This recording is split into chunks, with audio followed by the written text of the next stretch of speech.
keputusan berkaitan dengan pembentukan perda terkena dengan pajak dan retribusi daerah khususnya dari Kabupaten Kutai Tenggara, dan waktu tenaga yang sudah diberikan baik secara merapor maupun proses-proses dan tahapan-tahapannya sudah dilakukan oleh DPRD dengan pansus yang ada dan dengan kawan-kawan dari OPD. Alhamdulillah perjalanan proses penguatan daripada perda pajak dan retribusi ini mudah-mudahan nanti bisa dieksekusi sesuai dengan apa yang kita harapkan bersama. Bapak Ibu yang kami hormati, dan yang terakhir kami sangat berharap dan sekali lagi menyampaikan terima kasih kepada DPRD, terutama ketua dan wakil ketua seluruh pansus yang ada dalam rangka untuk bagaimana perda ini bisa diselesaikan, dan harapan yang terakhir adalah mudah-mudahan perda ini bisa clear, bisa selesai di tahun ini dan bisa dilaksanakan di pedomani di tahun 2024 per Januari, dan bisa kita laksanakan pemungutannya, dan ini bagian terpenting daripada upaya kita untuk bagaimana pendapatan asli daerah Kutai Tenggara bisa lebih meningkat. Mungkin demikian yang dapat kami sampaikan. Sekali lagi kami sampaikan terima kasih dan mohon maaf apabila dalam pendapatnya ada yang masih kurang berkenan. Kami akhiri. Billahi taufiq wal hidayah. Wassalamualaikum warahmatullahi wabarakatuh. Assalamualaikum warahmatullahi wabarakatuh. Selamat pagi, salam sejahtera bagi kita semuanya. Yang saya hormati Bapak Asis Samarinda, kemudian Kepala Bapenda dari Provinsi ada ya? Wakil ya, yang saya hormati.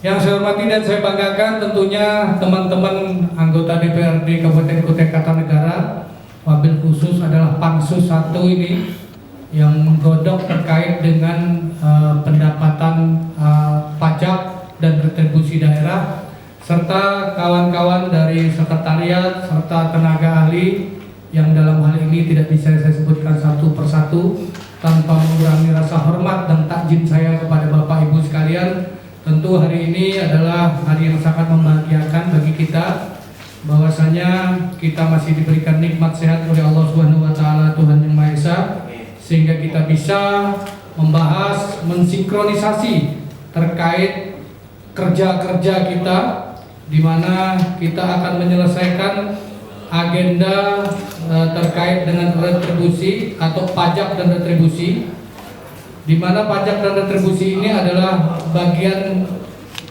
yang diusulkan oleh OPD untuk segera kita bahas, dan tentu juga kita meminta dari berbagai pihak agar kiranya nanti bisa memberikan masukan-masukan yang konkret, baik itu dari provinsi maupun Samarinda, Pak. Bapenda. Artinya ini sangat kecil sekali dan perlu ada peningkatan pendapatan kita. PAD, Pak, ini PAD betul ini, kalau PAD-nya pendapatan anggota dewan lain lagi, Pak. Nah, PAD juga itu namanya, pendapatan asli dewan. Amun kada pulang bayar sorang-sorang. Pisau menggores menjadi luka, rasanya sakit amatlah pedih. Cukup sekian dari saya haturkan terima kasih. Wassalamualaikum warahmatullahi wabarakatuh.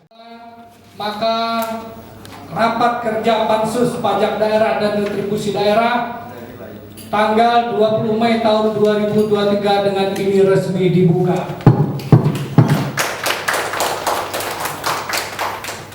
Demikian acara. Alhamdulillah alamin. Wassalatu wassalamu ala asyrafil anbiya wal mursalin sayyidina wa maulana Muhammad wa ala alihi wa sahbihi wa barik wasallam ajmain.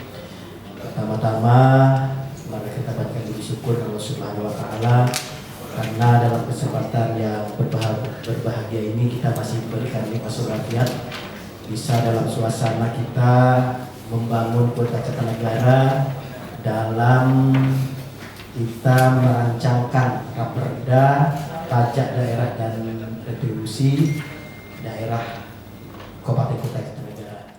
Seperti Bapak Asisten 1 Sekretaris Daerah Kabupaten Kutai Kartanegara, yang kami hormati anggota Pansus Raperda Pajak dan Retribusi DPRD Kabupaten Kota Kartanegara. Saya perkenalkan Pak anggota Pansus. Yang pertama Ibu yang kami hormati Kepala Bapenda Kabupaten Kota Kartanegara, yang kami hormati Kepala Bapenda Kota Samarinda, mudah dicapai secara efisien dan efektif. Kemudian kami juga berharap bahwa Raperda PDRD ini bukan sekedar penggabungan dari perda tentang pajak dan retribusi sebelumnya, tetapi hadir Undang-Undang tahun 2022 tentang HKPD yang benar-benar dijadikan momentum evaluasi terkait. Untuk itu kami memberikan kesempatan kepada Kepala Bapenda Kabupaten Kota Kartanegara untuk bisa memaparkan dari Raperda Pajak dan Retribusi Daerah Kabupaten Kota Kartanegara. Waktu dan tempat kami persilakan. Bismillahirrahmanirrahim. Assalamualaikum warahmatullahi wabarakatuh. Yang saya hormati Bapak Asisten 1, yang saya hormati Bapak Wakil Ketua 1 DPRD Kabupaten Kota Kartanegara, yang saya hormati Ketua Pansus Rancangan Perda PDRD, yang saya hormati narasumber dari Bapenda Provinsi, yang saya hormati narasumber Kepala Bapenda Kota Samarinda. Ketua Pansus, hari ini kita membahas terkait dengan rancangan peraturan daerah terkait dengan pajak daerah dan retribusi daerah. Bisa kami sampaikan bahwa sebenarnya penyusunan rancangan perda ini sudah kita laksanakan sejak tahun 2022, dan ketika kami menyusun rancangan perda ini memang kami selalu berkomunikasi dengan teman dari Samarinda ini, Pak Barus. Dan waktu itu sebenarnya tahun 2022 rasanya sudah masuk prolegda juga.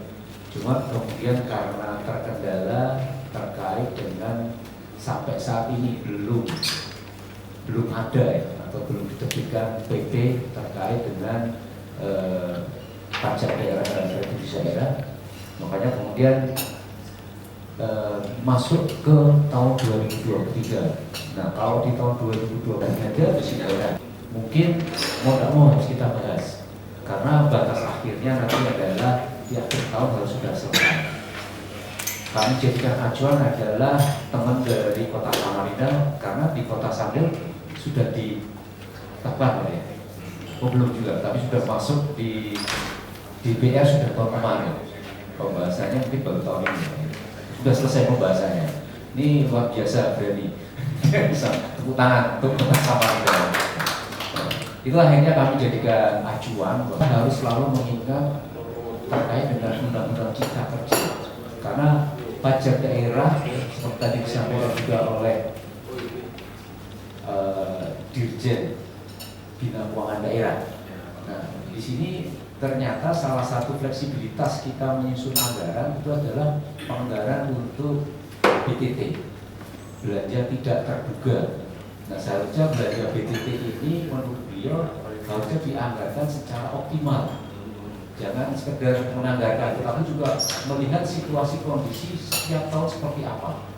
Jadi ketika kalau di pusat ada istilahnya belanja umum daerah, kita belanja tidak terduga. Jadi banyak sekali kemarin disampaikan sebenarnya ketika untuk menangani kegiatan-kegiatan yang awalnya tidak terduga terkait dengan kebencanaan atau kemudian kedaruratan, itu bisa diambil dari dana belanja tidak terduga. Makanya kemarin sebenarnya disarankan belanja tidak terduga kita itu mestinya minimal sekitar 50 miliar. Tapi selama ini Kabupaten Kota Kartanegara hanya menganggarkan kurang lebih sekitar 10%. Tapi mungkin di 2024 nanti bisa bisa kita sama-sama pelajari kira-kira setiap tahun yang tidak terbuka seperti apa sih? Karena demikian luas wilayah Kabupaten Kutai Kartanegara ya, ada apa namanya jalan longsor atau kemudian bangunan-bangunan fasilitas umum kita yang kemudian tiba-tiba rusak dan sebagainya. Yang awalnya tidak kita rencanakan, tapi kemudian di tengah perjalanan menjalankan pembangunan ada yang perlu kemudian kita selesaikan. Nah, ini bisa diambil dari anggaran-anggaran yang ada di belanja tidak terduga. Oke, pajak daerah seperti tadi disampaikan juga oleh Wakil Ketua 1 tadi, bahwa ketika kita menyusun perda terkait pajak daerah dan retribusi daerah, jangan sampai nanti ini menghambat perekonomian daerah, sehingga nantinya pajak daerah dan retribusi daerah itu juga nantinya bisa mendorong terciptanya lapangan kerja, perluasan kesempatan kerja, dan kemudian tarif yang ada di dalam pajak daerah maupun retribusi daerah jangan sampai nanti membebani masyarakat secara umum. Baik, lanjut. Dirjen Bina Keuangan Daerah. Nah, di sini ternyata salah satu fleksibilitas kita menyusun anggaran itu adalah anggaran untuk BTT, belanja tidak terduga. Nah, seharusnya belanja BTT ini menurut beliau harusnya dianggarkan secara optimal. Jangan sekedar menganggarkan, tetapi juga melihat situasi kondisi setiap tahun seperti apa. Jadi ketika kalau di pusat ada istilahnya belanja umum daerah, kita belanja tidak terduga. Jadi banyak sekali kemarin disampaikan sebenarnya saya juga untuk menangani kegiatan-kegiatan yang awalnya tidak terduga terkait dengan kebencanaan atau kemudian kedaruratan itu bisa diambil dari dana belanja tidak terduga. Makanya kemarin sebenarnya disarankan belanja tidak terduga kita itu mestinya minimal sekitar 50 miliar. Tapi selama ini Kabupaten Kutai Kartanegara hanya menganggarkan kurang lebih sekitar 10%. Tapi mungkin di 2024 nanti bisa kita sama-sama pelajari kira-kira setiap tahun yang tidak terduga seperti apa sih? Karena demikian luas wilayah Kabupaten Kutai Kartanegara ya, ada apa namanya jalan longsor atau kemudian bangunan-bangunan fasilitas umum kita yang kemudian tiba-tiba rusak dan sebagainya. Yang awalnya tidak kita rencanakan, tapi kemudian di tengah perjalanan menjalankan pembangunan ada yang perlu kemudian kita selesaikan. Nah, ini bisa diambil dari anggaran-anggaran yang ada di belanja tidak terduga. Oke. Pak Asisten 1 ya. Alhamdulillah bisa kena kita banyak ya. Pak Kepala Bapenda Kabupaten Kutai dan sebenarnya untuk kita semua di Bapak Ibu sekalian, Bapak Ibu sekalian yang hadir pada kesempatan ini, pertama diucapkan mohon maaf permintaan kepada Bapenda Kaltim. Sejauh belum menyampaikan Pak, beliau sudah kegiatan ini kami di provinsi juga Pak Pansus sama-sama juga berjalan terkait dengan bagaimana selain menyikapi penyusunan ini juga sekaligus optimalisasi dari segala perusahaan segala macam kita undang bagaimana meningkatkan PAD, bukan hanya tahap penyusunan saja tapi bagaimana sih juga dengan melakukan optimalisasi PAD. Baik Bapak Ibu sekalian, pada kesempatan ini fokus saya sebelumnya saya kenalkan saya adalah Mas Sudirta, Kabid Pajak Pak di Bapenda Provinsi Kaltim. Sehingga saya apa yang dikatakan pimpinan rapat maupun Pak Kabapenda Kutai tadi itu terkait Bapenda Kaltim adalah dalam hal option Pak ya. Nah jadi pada kesempatan ini saya langsung aja terkait masalah option. Baik, silakan Pak lanjut. Yang krusial terkait dengan pemungutan ini pertama adalah option tadi, option PKB BNKB yang nanti dilakukan oleh pemungutan oleh kabupaten kota, sedangkan provinsi adalah MBLB tanpa tambahan beban WP. Kemudian kedua adalah penambahan objek pajak baru untuk provinsi ya, PAB dan option MBLB. PAB ini pajak berat Pak. Kemudian ketiganya adanya memang penambahan DBH Pak, dana bagi hasil di sektor lainnya bersumber dari penerimaan sesuai pasal 123 Undang-Undang HKPD. Dan yang saat ini yang telah beredar adalah pajak sawit Pak.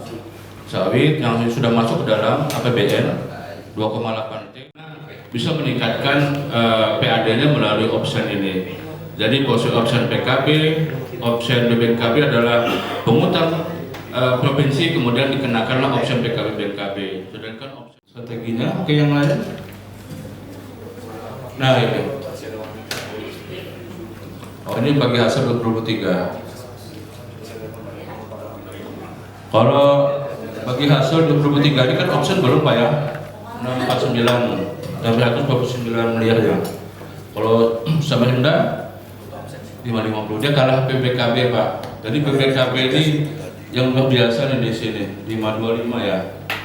Tapi kalah sama Kutim Pak. Kutim 845. Nah itu perlu Pak. Jadi waktu itu kami bisa dipanggil juga narasumber di bawah Pak. Kenapa kok? Salam sejahtera, salam sehat buat kita semua. Yang saya hormati Bapak Asisten 1, Bapak Wakil Ketua 1 DPRD Kabupaten Kutai Kartanegara, Ketua Pansus dan anggota Pansus Raperda PDRB Kabupaten Kutai Kartanegara, kemudian sahabat saya Pak Marsudi dari mewakili Bapenda Provinsi Kalimantan Timur, dan sahabat saya juga Pak Bahari, Kepala Bapenda Kabupaten Kutai Kartanegara. Sekilas saya sedikit cerita tentang Kota Samarinda. Betul Bapak Ibu sekalian, saya dan Pak Bahari ini sekarang sudah mulai kayak selebritis juga, dipanggil ke sana sini jadi narasumber karena Samarinda dan Kutai Kartanegara itu secara nasional sudah beberapa kali mendapat penghargaan. Untuk ETPD, TP2DD kita itu sudah Samarinda dan Kukar sudah menerima penghargaan dari Presiden. Jadi tepuk tangan dulu buat kami lah. Ya. Kemudian yang terakhir kemarin itu Samarinda itu nomor 1 untuk tingkat kota peningkatan pendapatan se-Indonesia. Jadi memang Samarinda sekarang tumbuh berkembang ya, tumbuh besar. Saya sendiri juga ketika melihat angka-angka kenaikan PAD itu rasa tidak percaya. Saat ini tahun lalu kita sudah membukukan 750 miliar dari yang tadinya kalau teman-teman Dewan Komisi 2 maupun Banggar DPRD itu ketika PAD kami bergerak di stagnan di sekitar 500, setiap pembahasan itu meminta kepada saya naik 10 miliar. Saya bilang kalau bapak-bapak bisa menaikkan 10 miliar, tukar tempat. Saya bilang, saya di Dewan, bapak di tempat saya. Nanti saya itu.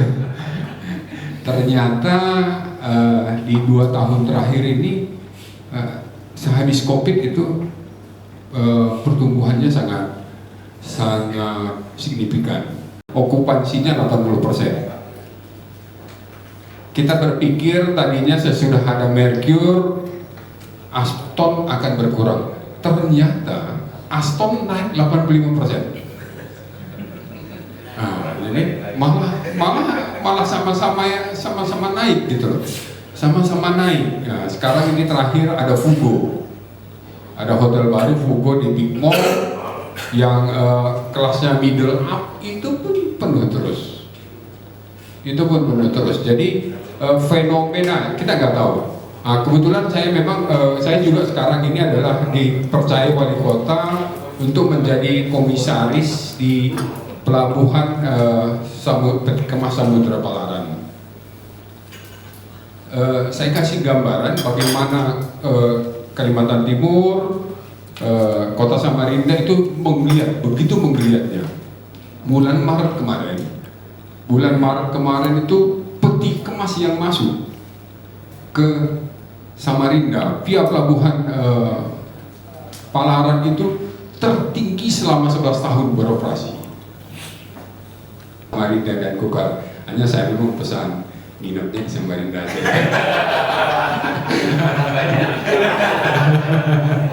Ke Kukar saya akan bantu fasilitasin, mau ke Kukar ayo kita antar, tapi kalau boleh nginepnya Samarinda.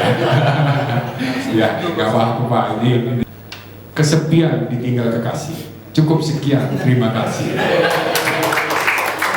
Wassalamualaikum warahmatullahi wabarakatuh. Terima kasih. Menarik kali paparan beliau ini Pak.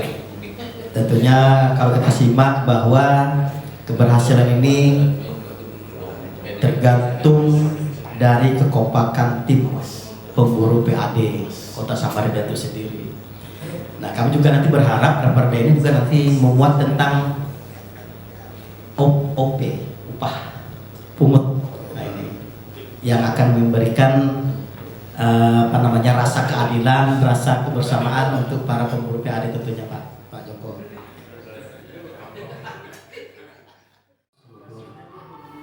Pada pimpinan rapat hari ini, kami dari Dinas Pertanahan Tata Ruang berdasarkan SK Bupati 406 tahun 2017 tentang penunjukan perangkat daerah sebagai pemungut restribusi daerah.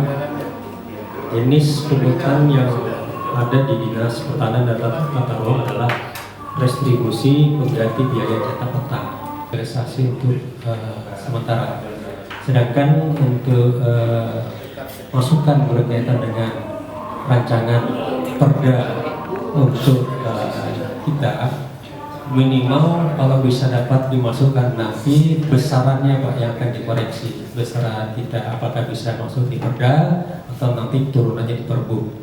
Sebenarnya adalah di mana si TKA itu bekerja di lokasi mana. Kalau dia hanya di lokasi satu kabupaten, katakanlah di Kukar saja, maka Kukarlah yang berada. Kalau dia ternyata bekerjanya di Kukar, Balikpapan, dan Samarinda, maka provinsi. Kemudian kalau dia bekerjanya lintas provinsi adalah di pusat. Nah, yang jadi nasional, padahal dia hanya Kukar aja, atau hanya di Kaltim aja. Karena mungkin kalau begitu, karena kantor pusatnya ada di Jakarta, sehingga dia mudah berurusan. Nah, ini perlu kita tidak lanjuti untuk meningkatkan PAD kita baik di kabupaten maupun di provinsi.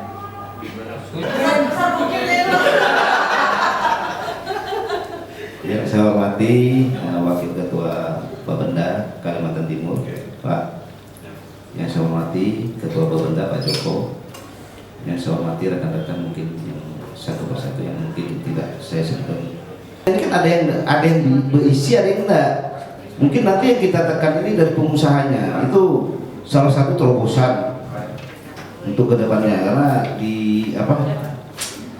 jujur aja domisili pembeli itu kalau tidak di Balikpapan di Samarinda itu mungkin kita bisa lah untuk menaikkan produksi lagi, mungkin ada pack-packnya untuk petani itu ada pelatihan supaya walet ini bisa berkembang lagi supaya bisa menopang PAD kita lah untuk yang keseluruhan di Kalimantan Timur. Ada masukan lah.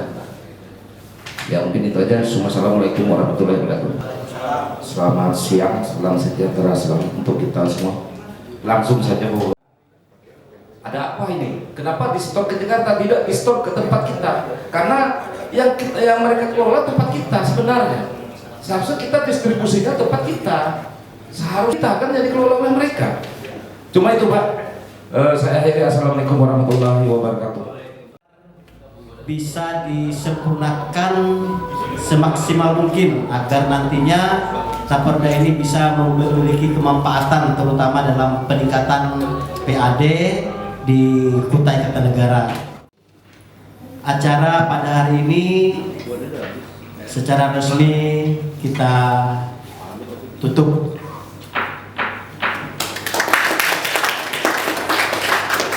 Assalamualaikum warahmatullahi wabarakatuh.